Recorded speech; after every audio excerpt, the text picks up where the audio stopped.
I really feel like 2019 did a disservice to him and made him think that he could be that type of player and made everyone else think he could be that type of player. So he tried to become that type of player when the balls weren't juiced anymore.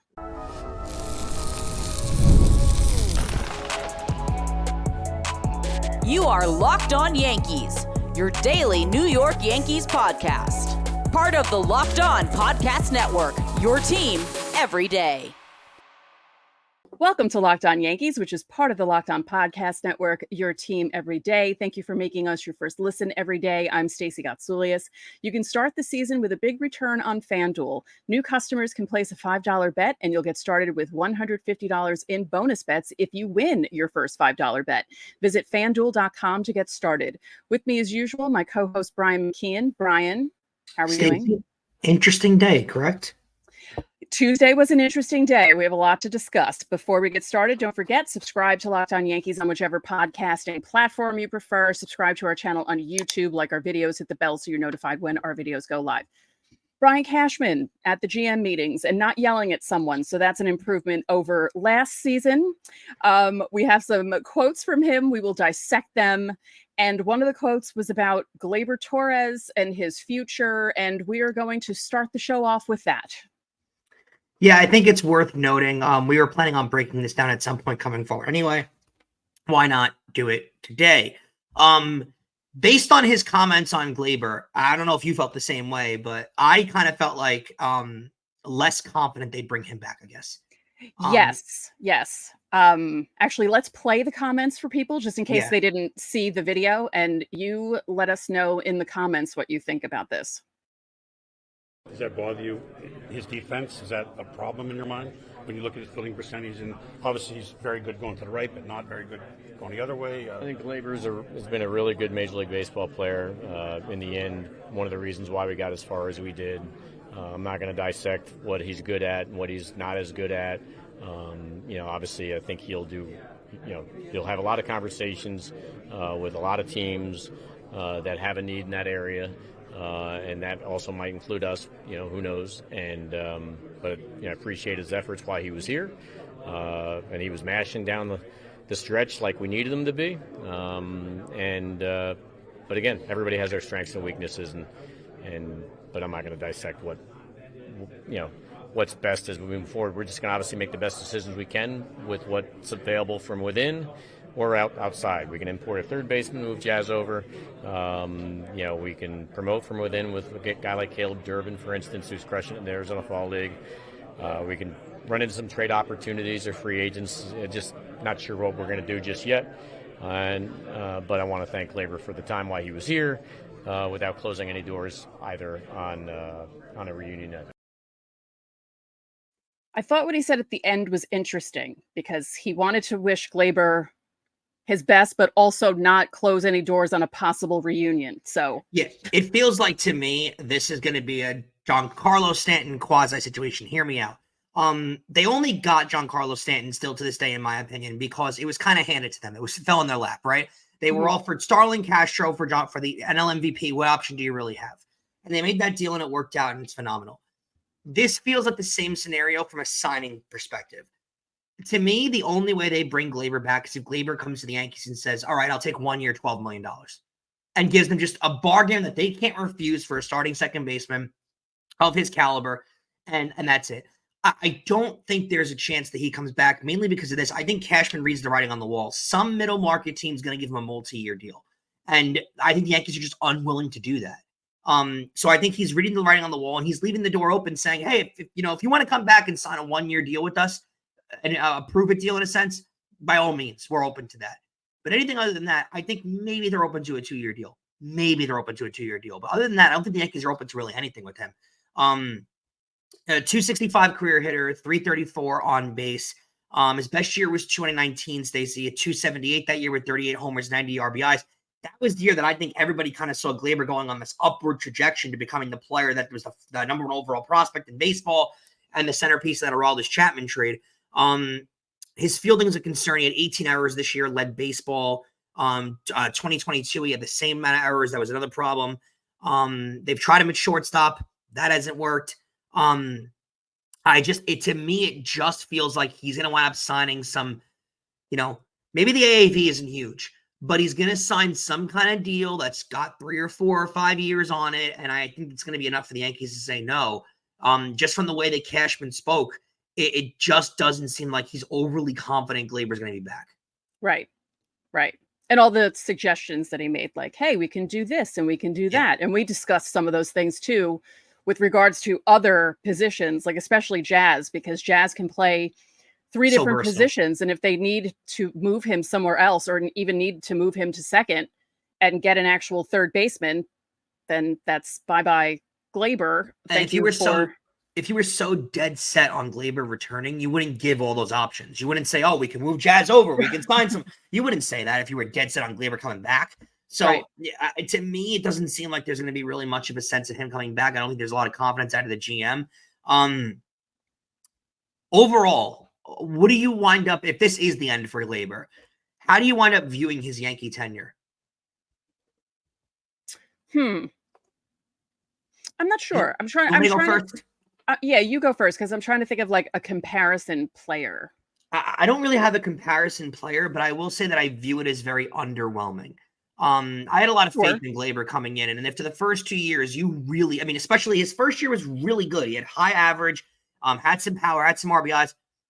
His second year was otherworldly. I mean, he had 38 homers and 90 RBIs. You really thought Gleyber Torres was going to become this unbelievable, like, power second baseman. He looked like he was on par with all of these great young players in the league. I think it was an Acuna, right, or a Tatis. You really felt that way about him.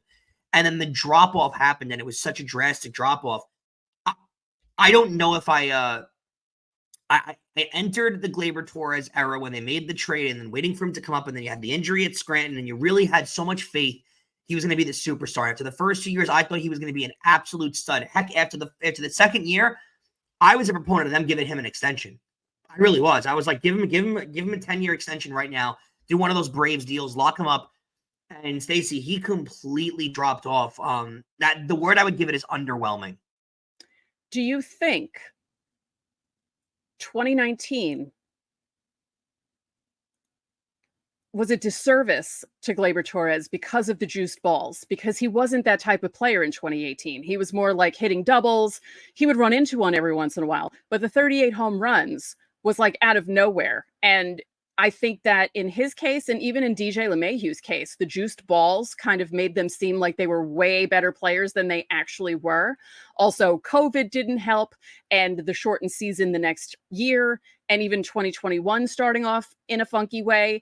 I really feel like 2019 did a disservice to him and made him think that he could be that type of player, and made everyone else think he could be that type of player. So he tried to become that type of player when the balls weren't juiced anymore. It hurt his game. I honestly didn't feel that way. It's a good point you bring up. I think it hurt DJ a little more. But Gleyber's first year was 271 batting average, 24 homers, 77 RBIs. So the following year, 38 and 90, he was just going on an upward trajectory as a young player. You got to remember, too, his second year in the league, he was 21 and 22 years old those years. So I thought it was just an upward trajectory. He was becoming a better player. I really thought he was going to become a 5-tool player, like a Fernando Tatis, where he could hit for power and average and do all of it. It's just it never took off at that next level. He took a complete drop off after that, and then and everyone blamed it the next year on COVID, right? The 2020 year, everyone blamed, oh, it's COVID. He had to a slow start, ever. But then 2021 happened, and it wasn't a good year for him. And then he's had decent years, but again, the fielding is a major problem. The hitting has not been. It's not like his hitting is good enough where it can cover up for his fielding. There's been too many issues where he's mediocre on the field, and I feel bad about it because there was so much confidence with coming into his career. And I think it's a very interesting point. The juice balls might have actually really hurt him a lot. But at the time, I didn't feel that way. At the time, I really felt like he was just progressing as a player and becoming this. Oh, yeah. No, at the time, it seemed like he was progressing. But then you find out about the balls being juiced and you realize, oh, some of these guys who had these career years in 2019 and then were never able to replicate it again. Gee, why did that happen? So I just think that's interesting. And I don't want to make an actual bet, but do you want to bet that if or when Gleyber goes to a different team, he plays better? Oh, 100%. I mean, let's be real too. This year wasn't wonderful, but 2022 and 23 weren't terrible. Now 2020 and 2021, he was awful. Nothing about that. 2022 though, 257 batting average, 310, 24 homers, 76 RBIs. He gives you that. That's fine. 2023. Now, 2023 is a fascinating year for me because it's the year where he was terrible the whole year. And if you remember, Stacey, his September was out of control. He had an awful August, an all-time bad August, and then September he was unbelievably good. So did the team. but no one gave him credit for his September. No one even realized that he was good in September because they didn't make the playoffs, and it was just a weird. Dominguez came up, he kind of stole the thunder, but Gleyber had a very solid end of the year. And although you remember the August being bad, let's look at his numbers for what he finishes the year with, because at the end of the day, 20 years down the road, when you analyze Gleyber Torres' career, you're going to look at what did he do throughout the entire year. You're not going to remember that he had a bad August. 273, 347 on base, 25 homers, 70 RBIs. Like if you got that out of him every single year, that's a good baseball player. That is a solid baseball player right there. 2020 and 2021 were struggles. Then this year, 257, 330 on base, 15 homers, 63 RBIs. That you can't have. So if they're projecting him to go on a downward trajectory, plus the fielding's not good, I get them not re-signing him. But it's one of those things where, I hear what you're saying. It's almost like a be careful what you wish for moment, because this is a starting caliber second baseman, and a guy with those kind of numbers, usually a lot of teams would kill for in the middle of their lineup. And he is pretty consistent with those numbers. And if he can consistently give you those numbers, you might wish you had him, because you don't know what's on the other side. You don't know who's replacing him. Yeah. And, we've said it multiple times on the show. I give him credit for turning his season around. If he hadn't gotten on base those few times during the playoffs when other guys hit home runs behind him, who knows what would have happened to the Yankees in the earlier rounds. So he did a good job there. And I thank him for that, because, him setting up other guys for big moments was big in the playoffs. And will it be a bummer? Yes, because he didn't live up to expectations. And I will wish him well, but not when he plays against the Yankees. My prediction is the Brewers on a 4-year deal. Yeah, I can't think of where he'd go, but I'm thinking 3-year deal, maybe like 45 to 48. Yeah, I'm thinking 4-year deal, $50 million to the Brewers. Somewhere in that area, which honestly, a year will be looked at as a really solid deal. Yep.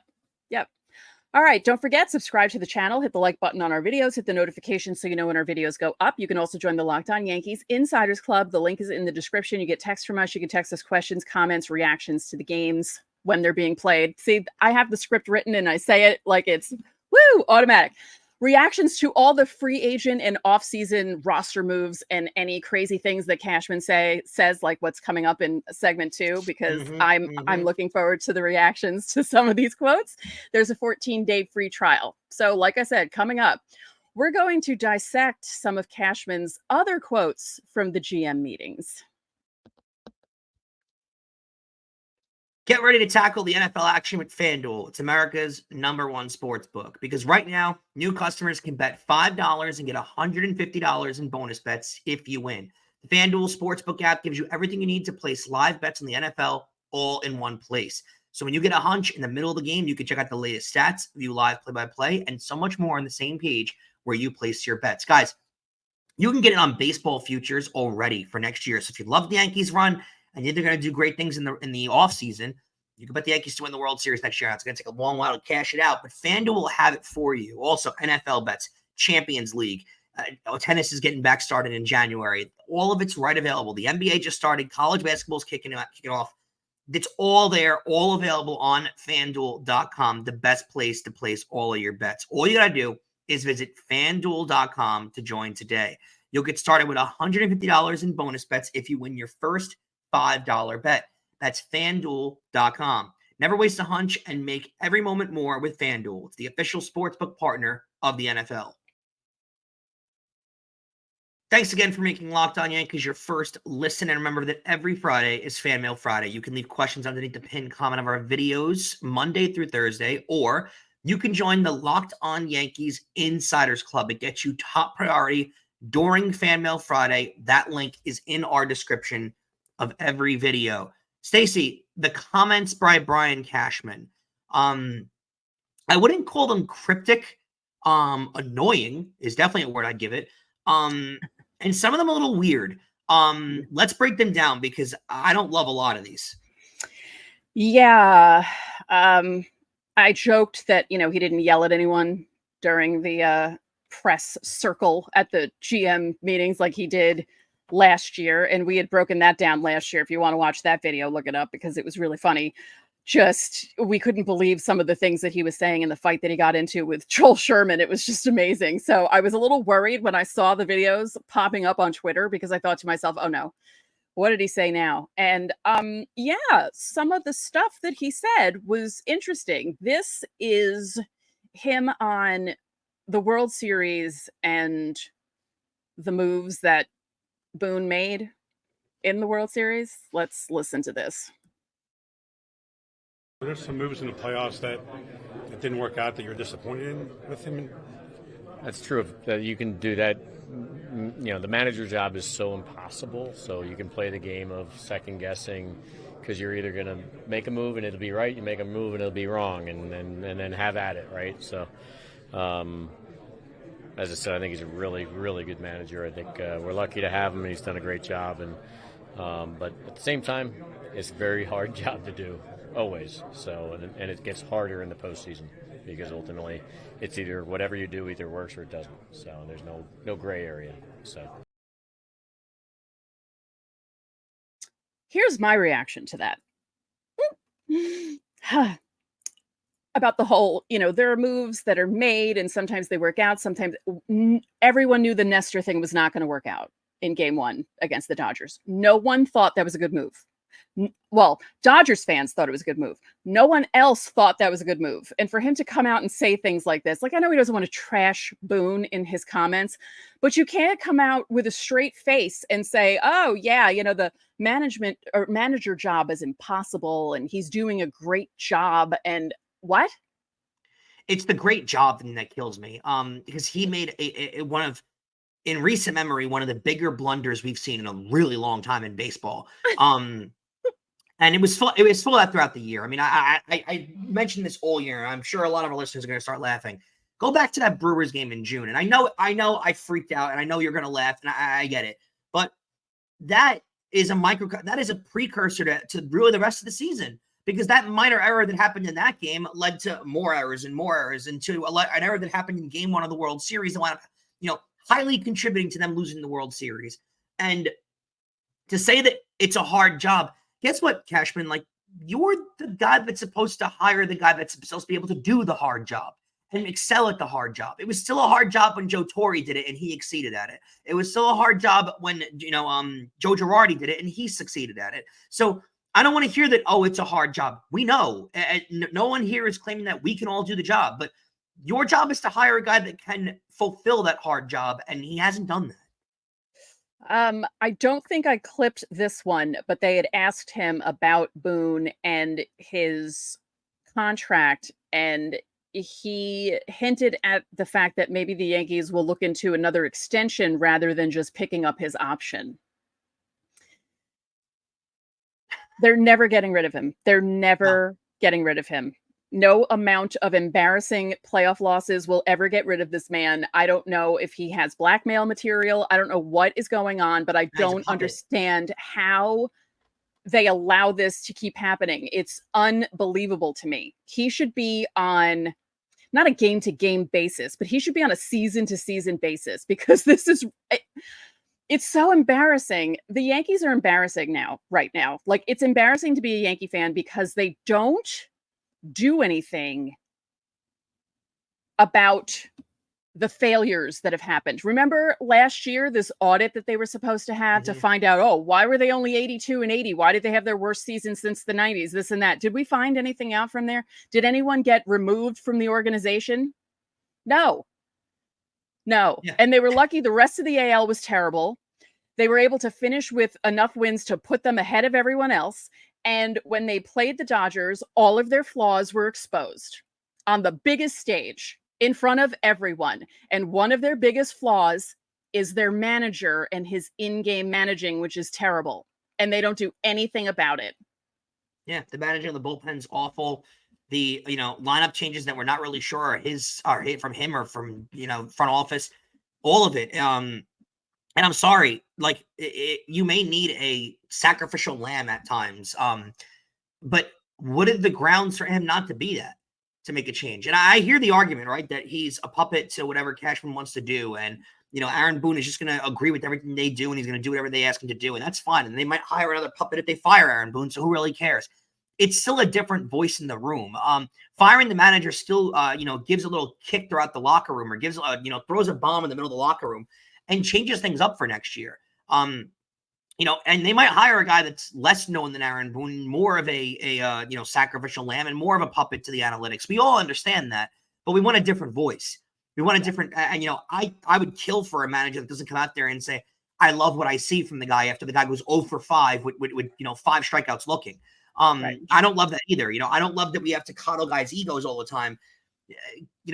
I know the modern day athlete's different than the past day athlete, but guys didn't need their egos coddled for the last 90 years of baseball. Now all of a sudden they need to be coddled all the time. I just don't comprehend it all the time. And, I don't want to hear the World Series excuse, because they had no problem firing the previous manager when he was an out away from going to the World Series, or a game away from going to the World Series. Yeah. So this time when they lose the World Series in 5 games, now it's grounds to keep your job. It's just all very confusing. Yeah. And I know, people will think, well, he got them to the World Series after they missed the playoffs. Yeah, they're the Yankees. They had Juan Soto, Aaron Judge, Garrett Cole. They had the kind of roster that should make it to a World Series. But again, because of some of the stuff that the manager did and didn't do, they look like fools in the World Series. So I don't know. I just don't understand them not doing anything about this. He also spoke about having conversations with Scott Boras about both Juan Soto and Pete Alonso. Those clips weren't that enlightening. He was just mentioning that, obviously he's going to talk to Scott Boras about Juan Soto. And the Pete Alonso thing isn't surprising either, because, his name was tied to the Yankees before this season even began, where people were like, oh, he's a free agent, maybe he'll come over and this and that. So that wasn't that surprising. Mm-hmm. There are other quotes that we are going to dissect in segment 3, but I just wanted to, I just, oh gosh, I'm not sure if this quote was in that one video that we played, because I kind of blacked out in anger and I didn't listen to the last 45 seconds of it because I was freaking out. You guys didn't get to see that on screen when the video's up. I was backstage in our streaming program, just shaking my head. This quote, I support Aaron Boone with every decision he made every step of the way. The way he managed the postseason for us was exceptional. Yeah, that's a bad quote. That's a really bad quote. Did he watch the same games as we did? But my friend texted me about this and he said, wow, Brian Cashman's on one again. I said, yeah, he's saying some interesting things, isn't he?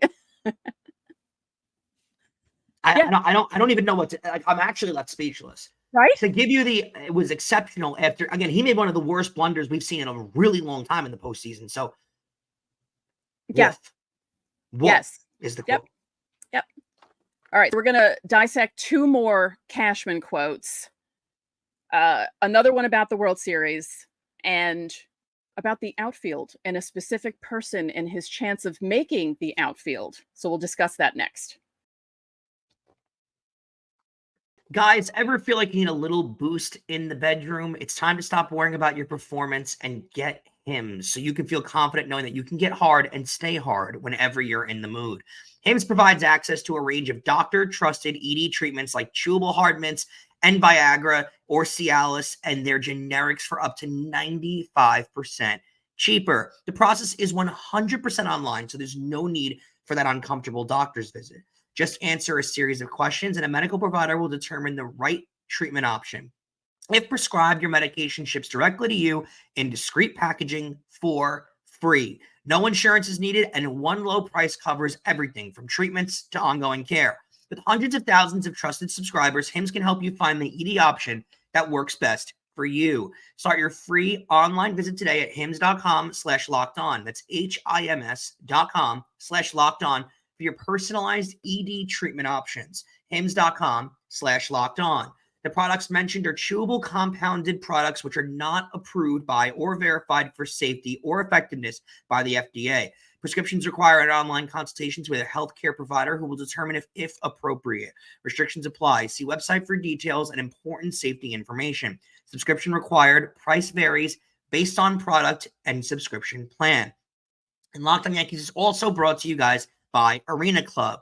For most of us that like collecting cards, the idea of spending $2,000 or more on a Luka, Elly De La Cruz, or Mahomes rookie card just isn't in it for the cards. I love collecting, honestly, but that's some serious money to drop on cards. And thanks to slab packs from arenaclub.com, it's now possible to score gem mints for a fraction of their retail price. Every card that I listed was a hit from last week's Arena Club slab pack drop. Arena Club is the only repack that provides real value, a complete view of all possible cards and clear hit rates for each one. Arena Club slab packs are revolutionizing the repack game with transparency. After your pulls are revealed, they'll immediately be placed in your showroom for safekeeping, selling, trading, or auction, all of it.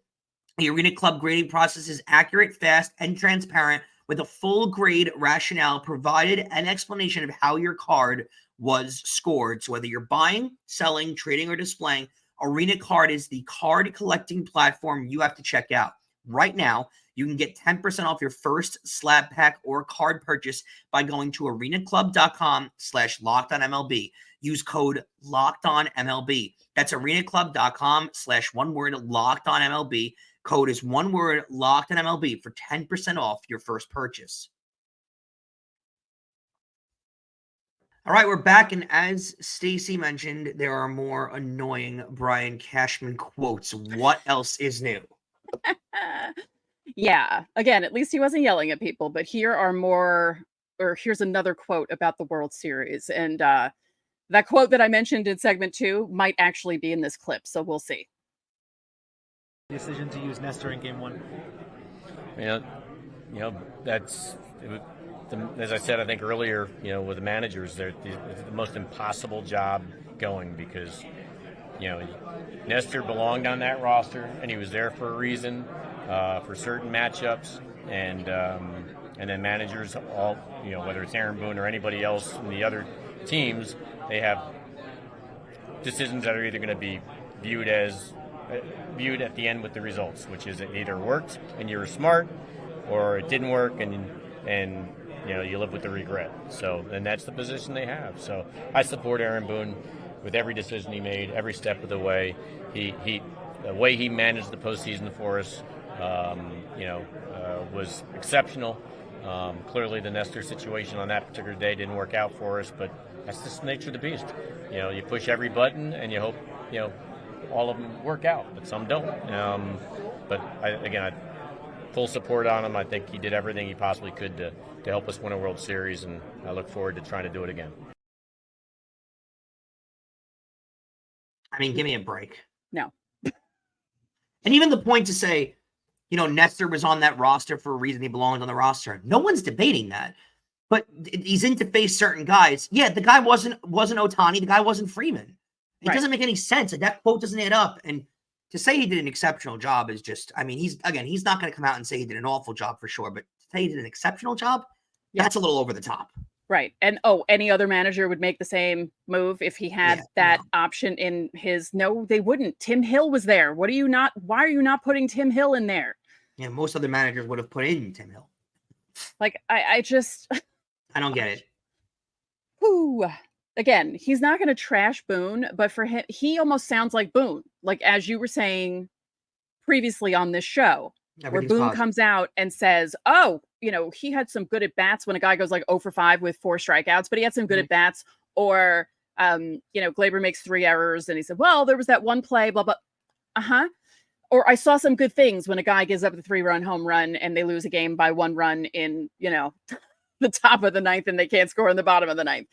It's the same thing, which is kind of, it goes with your Boone is a puppet, because they sound exactly the same when they give out praise for certain things. Yeah, his managing was exceptional every step of the way.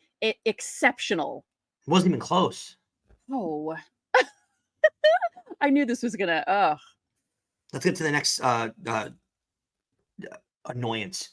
So the next annoying quote, this is about the outfield and Jason Dominguez's possible role in the outfield. Outfielders, or in your mind, is Jason Dominguez ready to be a starter opening day next year? Do you feel like you have to get Soto and another outfielder or whoever? I think we're going to see what's in front of us. I think we're going to evaluate all opportunities and then make decisions. Obviously, Dominguez missed a lot of time this past year.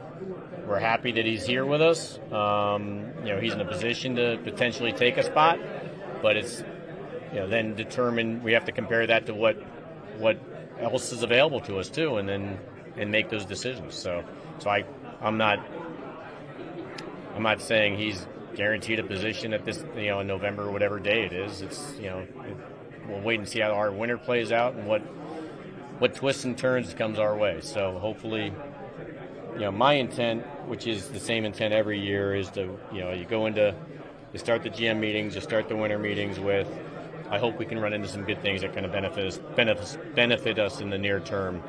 So in this case, it's going to be for the 25 season. So hopefully we can run into some great opportunities that plays well for us as a team next year. So.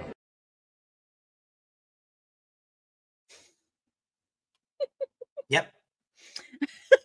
Why not instill the confidence in the kid and say he's the starter next year? Right. Like, why not? And who's going to hold you to that?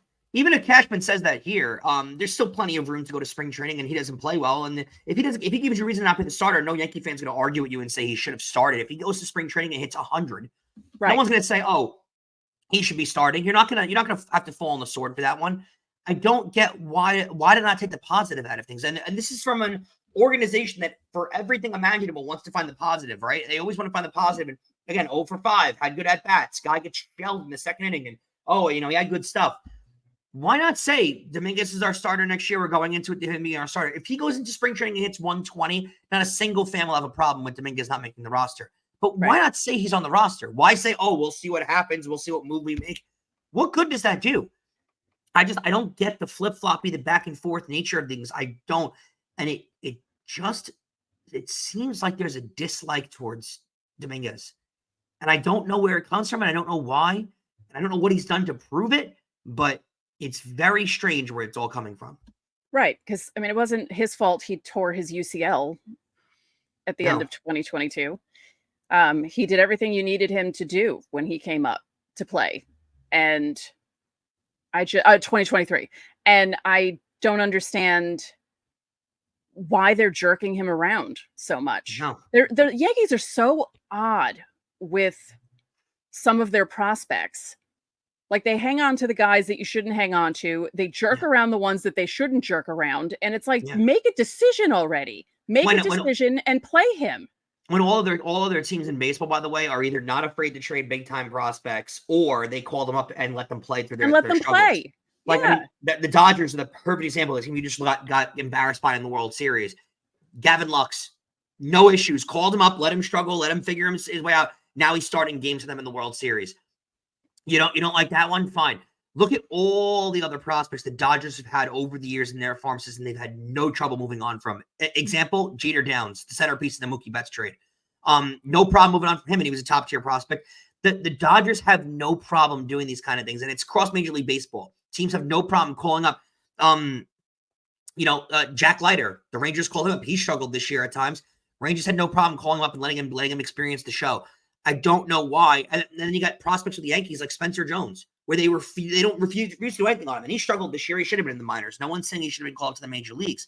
But why was he's an untouchable trade prospect. He can't go to AAA. He can't get moved down. He can't get called up to the major leagues. There's nothing we can do with him. I don't understand what they do with their prospects. And it's been like this for years, Stacey. Big time player at the deadline. Refused to trade any prospects for him. I don't understand. And this is a continued problem every single year. I don't know if it ever gets solved under this regime. I was just going to say, the only way it gets solved is if they get rid of the current regime. That means the whole front office gone. Bye, because you've all been there since I was in high school. Some of them have been there since I was in high school. And I think with these quotes, Brian Cashman does not want me to make it to 51 at this point. He wants me to just... He's also giving quotes of a man who's very confident he's not losing his job. Right. He's very secure in his job. Yeah. He's secure in his job. Boone is secure in his job. Nothing's going to change. It's going to be the same nonsense. And as I say all the time, they're not winning with Boone as a manager. They could re-sign Juan Soto. They could pick up other people and make this the best team ever. And they still Boone will do something stupid to make them lose in a big spot in the playoffs. Certainly proved himself this year. Yep. Yeah, I knew that was going to get my heart rate up. Feels like I was cardio today. You got it in. Yeah, I got my cardio in without even going on the bike. So thank you, Brian Cashman. Appreciate it. Also, thank you guys for making Locked On Yankees your first listen today. For your second listen, find Locked On MLB. Baseball guru Sully brings a daily blend of humor and baseball, keeping you updated on every rumor and story throughout the offseason. He's also a baseball encyclopedia and remembers things from before he was born. It's kind of amazing. Find Locked On MLB on YouTube or wherever you listen to podcasts. So that'll do it for this edition of Locked On Yankees. I'm Stacey Gotsoulias. And I'm Brian McKeon. We'll catch you guys tomorrow.